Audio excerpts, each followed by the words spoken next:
Hello everyone, welcome to আমাদের যুগলবন্দি। আশা করি তোমরা সবাই ভালো আছো। আজকে একটা মিনি ব্লগ নিয়ে চলে এসেছি তোমাদের কাছে। কালকে ছিল স্যাটারডে, আর কালকে আমরা চলে গিয়েছিলাম একটা মুভি দেখতে। আমরা বেরিয়েছিলাম সন্ধ্যে 7:30টার সময়। সিসি2 অবধি কিন্তু বেশ জ্যাম ছিল। তবে কোথায় যাচ্ছি, হ্যাঁ সেটা তো বলাই হয়নি। যাচ্ছি নজরুল তীর্থ। নজরুল তীর্থয় দেখলাম টিকিটের দামটা কিন্তু বেশ রিজনেবল, যেহেতু এটা সরকারি জায়গা। মোটামুটি 45 মিনিটের মধ্যেই আমরা পৌঁছে গেলাম গন্তব্যস্থলে, এবং সেখানে গিয়ে বাইক পার্কিংয়ের জায়গা আছে বাইরেই, 30 টাকা করে লাগে। যেহেতু আমাদের অনলাইনে টিকিট কাটা ছিল, সেই জন্য বক্স অফিস থেকে কোনো কিছুই কালেক্ট করতে হয়নি। সুন্দর সাজানো গোছানো একদম পরিপাটি জায়গা, এত সুন্দর সুন্দর ফুলের গাছ, যেটা আমার খুব ভালো লেগেছিল। আর এখানে কিন্তু একটা বোর্ডে কোন দিকে কোন কোন জায়গা আছে সমস্ত কিছুই এখানে দেওয়া ছিল। লাইব্রেরি, সিনেমা হল, ক্যাফে, একান্তে খাওয়া দাওয়ার ব্যবস্থা সমস্তটাই কিন্তু ছিল। আর আমরা যাওয়ার সাথে সাথেই কিন্তু বেশ হাওয়া শুরু হয়ে গেল। আমি তো ভাবলাম যাক, এই গরমের দাবদাহ থেকে তাহলে একটু স্বস্তি পাওয়া গেল। ঝড় আসলো তাহলে, বেশ সুন্দর ঠান্ডা হাওয়া দিচ্ছিল। আর এই গাছটা না আমার দারুণ লেগেছে। মনে হয় এই ফুলটাকে কাঠ গোলাপ বলে, আমি ঠিক জানি না, কনফিউজড। তোমরা জানলে আমাকে অবশ্যই জানিও। এই ফুলটা আমার দারুণ লাগে।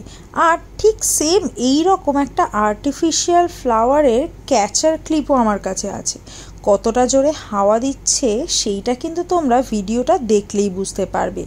দারুণ আরাম লাগছিল এই সময়টা। ভেতরে ঢোকার একদম ইচ্ছাই ছিল না, মনে হচ্ছিল বাইরে দাঁড়িয়ে এই স্বস্তির হাওয়াটাই গায়ে লাগাই। তো যাই হোক, যেহেতু আমাদের সিনেমা শুরু হওয়ার ছিল 9টার থেকে, আমরা তারপর ভেতরে ঢুকতে গেলাম। মোটামুটি তখন 8:30 বাজে, সময় তখনও অনেকটাই বাকি ছিল। প্রচণ্ড হাওয়া দিচ্ছে, দেখতেই পাচ্ছ, আমাকে দেখে বোঝাই যাচ্ছে যে কতটা জোরে হাওয়া দিচ্ছে। ভেতরটা কিন্তু লোকজন তেমন বেশি ছিলই না। আর তখনও দেখলাম সিনেমা শুরু হতে যেহেতু আধ ঘন্টা বাকি আছে, আমরা ভেতরে ঢুকে আর ওপরে গেলাম না, কারণ সিনেমা হলটা আছে ওপরে। আবার আমরা বাইরে বেরিয়ে আসলাম এবং ভাবলাম একটু আইসক্রিম খাই। গরম তো ছিলই, তার সাথে চলে আসলাম আইসক্রিম খেতে। এখানে কিন্তু কোয়ালিটি ওয়ালস, মাদার ডেয়ারি, রলিক সমস্তই ছিল। আমরা কোয়ালিটি ওয়ালসের আইসক্রিম নিয়েছিলাম। আমি নিয়েছিলাম একটা চকলেট ফিস্ট, আর আমার বর নিয়েছিল একটা ম্যাঙ্গো আইসক্রিম। আইসক্রিম খেতে আমার কিন্তু দুর্দান্ত লাগে।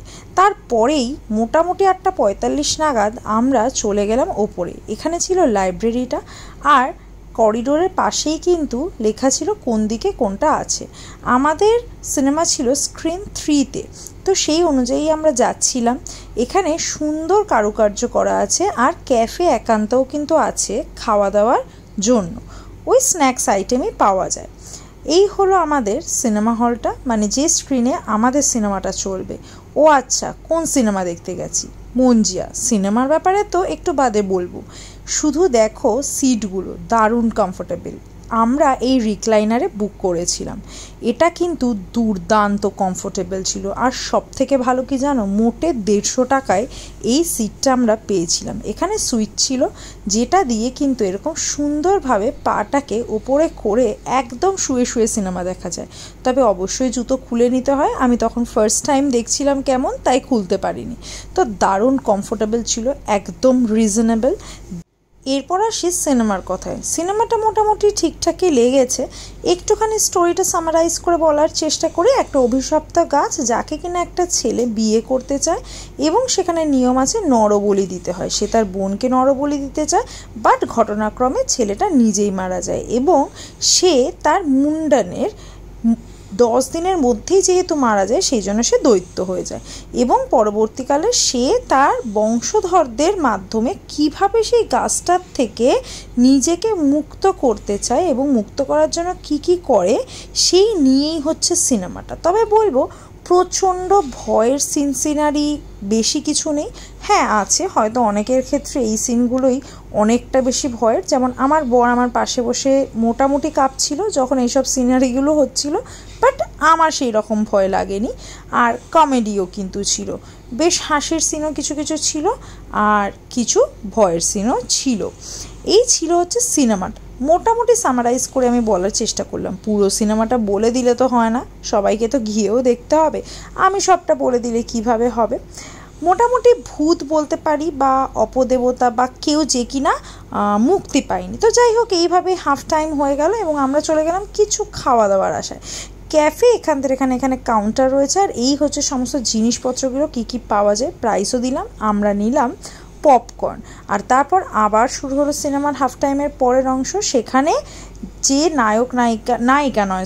নায়ক সে কিনা ওই ভূতটার থেকে ছাড়া পাওয়ার জন্য একজনের কাছে যায় এবং সেখান থেকে তারা আবার সেই গ্রামে গিয়ে উদয় হয় এবং লাস্টের সিনটা না ভীষণ কনফিউজিং।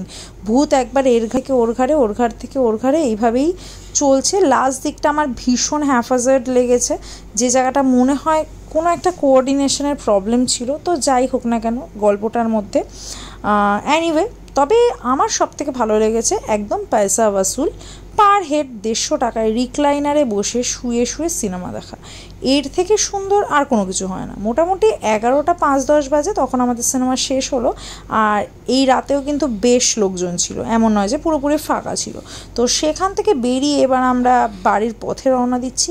আমার যেটা ভালো লাগলো, শুরু থেকেই বলছি, সিটটা দুর্দান্ত আরামদায়ক, আর আগেও বললাম পয়সা ওয়াসুল। তো এবার রাত্রিবেলা 11:30টার সময় ওই ফাঁকা রাস্তা দিয়ে বাড়ি ফেরা, এটার কিন্তু মজাই আলাদা, সত্যি বলছি। এভাবেই কিন্তু উইকেন্ডটা দুর্দান্ত কাটলো। আর আজকের ব্লগটা তোমাদের কেমন লাগলো অবশ্যই জানিও। Tata, bye bye.